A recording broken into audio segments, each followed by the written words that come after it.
প্রাথমিক শিক্ষকদের জন্য, প্রাথমিক শিক্ষার জন্য, প্রাথমিকের শিক্ষার্থীদের জন্য একটা দাবি দেওয়াও নেই যেটাকে আমরা জন্য সমকালেও লড়াই করছি না।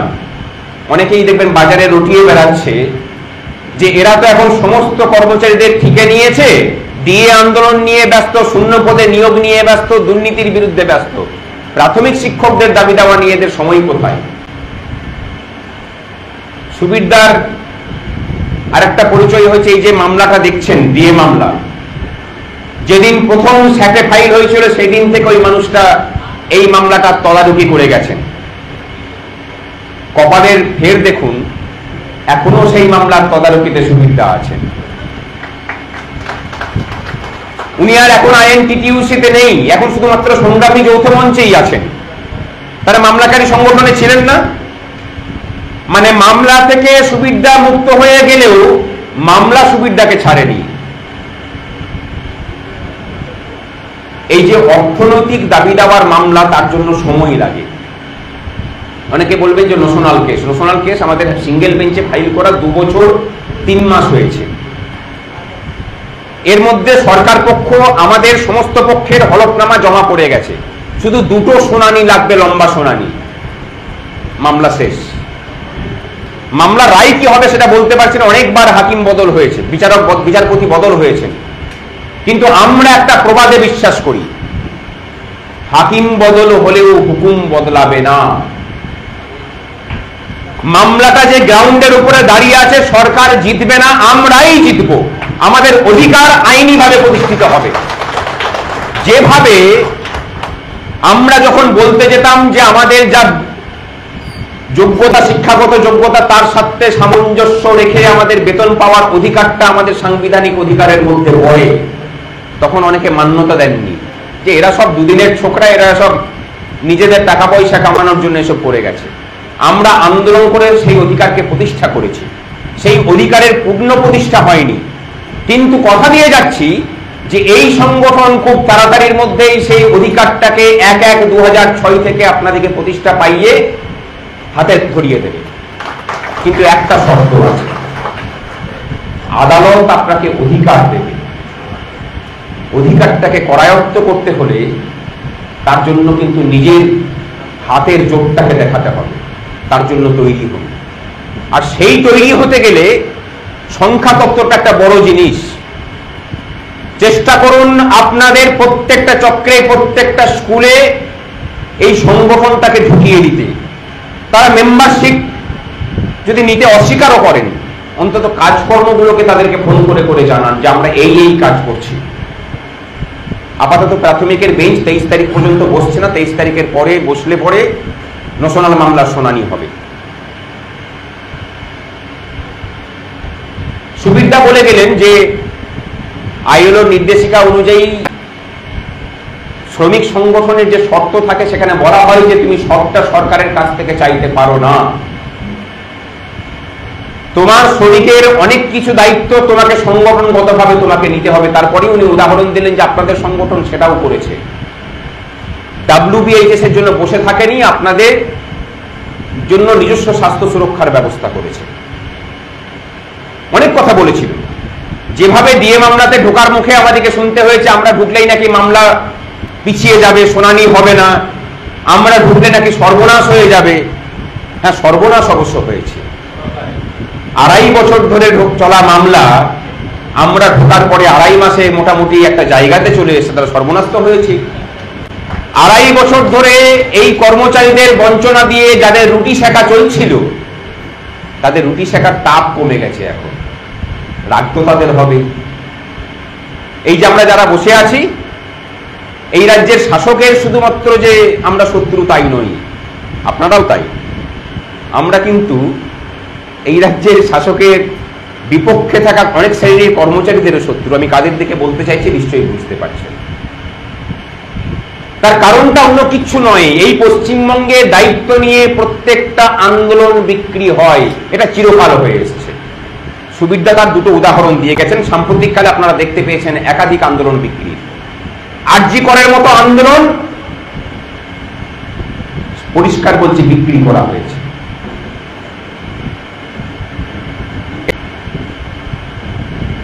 ডাব্লিউবিএইচএস এর দাবি কিন্তু আমরা ছেড়ে দিইনি, ওটা আমাদের আইন স্বীকৃত অধিকার বলে মনে করি। অধিকারটাকে কবে অর্জন করতে পারবো সেটার জন্য সময় লাগবে। আমরা এক একটা বড় বড় ইস্যু নিয়ে আছি, হয়তো ভবিষ্যতে এমনও হতে পারে যে সমস্ত শ্রেণীর কর্মচারীদের অধিকারের জন্য ডাব্লিউবিএইচএস এর দাবিতে লড়াই করার জন্য হয়তো সংগ্রামী যৌথ মঞ্চ নেতৃত্ব দিতে পারে, হতেই পারে সেটা। কিন্তু আগে যে বিষয়গুলোকে ধরে আছি সেগুলোর সমাধান হোক। তবে ডাব্লিউবিএইচএস দিতে গেলে একটা শর্ত থাকবে, সরকারি কর্মচারীদেরকে যেভাবে যে শর্তে ডাব্লিউবিএইচএস দিয়েছো আমাদেরকে সেই সেই শর্ত যুক্ত সেই সেই সুবিধাযুক্ত ডাব্লিউবিএইচএস দিতে হবে। ডাব্লিউবিএইচএস এর নামে ললিপপ নিতে আমরা রাজি নই। স্বাস্থ্য সুরক্ষার নামে যদি সেখানে ক্যাশলেস পরিষেবা যদি না থাকে আমাদের পক্ষে সেটা অ্যাফোর্ড করা সম্ভব নয়। প্রতিবেদন রাখতে গিয়ে একজন বললেন যে 2017 সালের অনেকেই আছে, আজকে এখানেও আছে অনেকে, তারা আমাদের থেকে বিমুখ হয়েছে। এই বিমুখতার কারণ যদি তাদেরকেও জিজ্ঞাসা করেন খুব সন্তোষজনক ভাবে তারাও কিন্তু ঠিকঠাক বলতে পারবে না। শুধু জিজ্ঞাসা করতে হবে, শুধু ভাই অভিযোগ করলে হবে না, অভিযোগের সপক্ষে কিছু প্রমাণ দেখাতে হবে। ধরুন আপনাদেরকে যদি জিজ্ঞাসা করি, আচ্ছা 2017 সালের নিয়োগ বিজ্ঞপ্তি কি আমাদের সংগঠন দিয়েছিল? হ্যাঁ কি না এই উত্তর দেবেন। তাদেরকে নিয়োগ কি উস্তি United Primary Teachers Welfare Association করেছিল? তাদের প্যানেলের বিরুদ্ধে কেস কি আমরা করেছিলাম? তাহলে আমরা দায়ী হলাম কিভাবে? কোন অদৃশ্য শক্তি তাদের মাথাটাকে ধুয়ে দিয়ে এটা বুঝিয়েছে যে এই সংগঠনটাই দায়ী? আসলে উদ্দেশ্যটা অন্য, সেটা 2026-এর এই এসএসসি 2016 এসএসসি দিয়ে বুঝতে পারবেন। এই যে বিভিন্ন অধিকার মঞ্চ তৈরি হয়েছিল, এই অধিকার মঞ্চগুলো যত না নিজেদের কেসের প্রতি ফোকাস করেছে তার থেকে বিগত 1 বছর ধরে সংগ্রামী যৌথ মঞ্চকে গালাগালি করে গেছে। কেন? এর পিছনের কারণটা এবার শুনুন। শিক্ষকদেরকে সংগ্রামী যৌথ মঞ্চের পাশ থেকে সরাতে না পারলে, তারা যদি এই এসএসসি 2016 প্যানেলকে বাঁচানোর জন্য যদি রাস্তায় নামে, সেই আন্দোলনটা বিক্রি হবে না। আলটিমেটলি কি হবে না, যোগ্যদের সেগ্রিগেশন আন্দোলনের ফলে করতে বাধ্য হবে সরকার এবং অযোগ্যগুলোকে ছেড়ে ফেলতে বাধ্য হবে। এই একই কাজ 2017 প্যানেলের সাথেও করা হয়েছে, যে শিক্ষকদেরকে আগে 2017 শিক্ষকদেরকে আগে উক্তার পাশ থেকে সরাও, কারণ এরা যদি সরকারের বিরুদ্ধে আন্দোলন করতে নামে তাহলে আমরা যাদেরকে পয়সা নিয়ে ঢুকিয়ে রেখে যোগ্যদের মধ্যে ঢুকিয়ে রেখেছি তাদেরকে রক্ষা করতে পারবো না যোগ্যদেরকে ঢাল করে। এইটাকে বন্ধ করতে হবে। আমরা এখান থেকে ঘোষণা করছি হাওড়া জেলার সেই সমস্ত 2017 সালের ছেলে মেয়েদের জন্য। তার আগে একটা কথা বলে দিই, তোমরা ভেবে নিও না যে তোমাদের ছাড়া সংগঠন চলবে না। সংগঠন যেমন সংগঠন সেরকম ভাবে চলছে, কিন্তু আমরা যেমন সবাইকে রিপ্রেজেন্ট করি, আমরা তোমাদের লড়াইটাও আদালতেও যেমন লড়ছি, রাস্তায় লড়তেও প্রস্তুত। কিন্তু মনটাকে উন্মুক্ত করে তোমাদেরকেও ভাবতে হবে। এরপরে আমরা যেটা বলছি যে নিঃশর্তে এই সংগঠন 2017 প্যানেলের সাথে আছে,